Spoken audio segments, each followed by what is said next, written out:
అవటమే మీ లక్ష్యమా? MBBS సీట్ల guidance కోసం తప్పక విచ్చేయండి మెగా ఎడ్యుకేషన్ మేళా.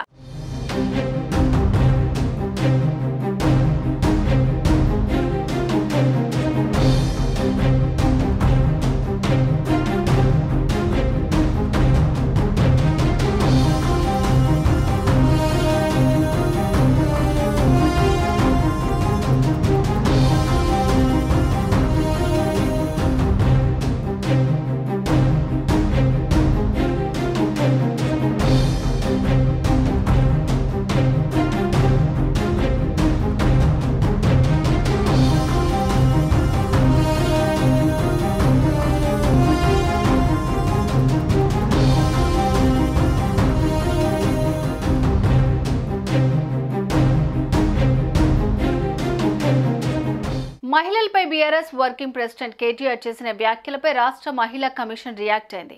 కేటీఆర్ వ్యాఖ్యలను సుమోటోగా తీసుకున్న కమిషన్ ఆయనకు నోటీసులు జారీ చేసింది. ఈ నెల 24న కమిషన్ ఎదుట హాజరై ఆ వ్యాఖ్యలపై వివరణ ఇవ్వాలని ఆదేశించింది.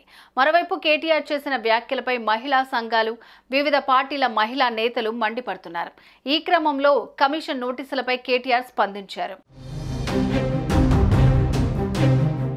మహిళలకు ఉచిత బస్సు ప్రయాణంపై కేటీఆర్ చేసిన వ్యాఖ్యలను సుమోటోగా తీసుకున్న తెలంగాణ మహిళా కమిషన్ ఆయనకు నోటీసులు జారీ చేసింది. ఈ నెల 24న ఉదయం 11 గంటలకు వ్యక్తిగతంగా కమిషన్ ముందు హాజరు కావాలని ఆయనకు సూచించింది. ఈ మేరకు కమిషన్ ఎక్స్ ద్వారా వెల్లడించింది.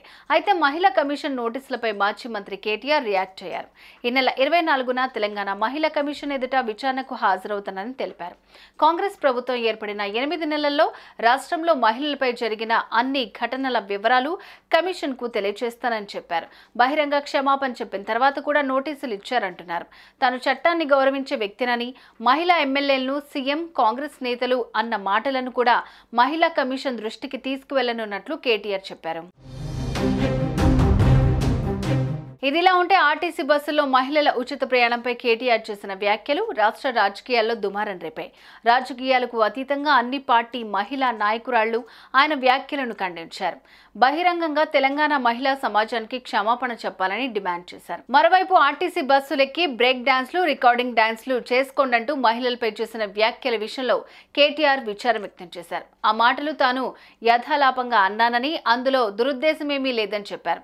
ఇప్పటికే మహిళలకు క్షమాపణలు కూడా చెప్పానని పేర్కొన్నారు.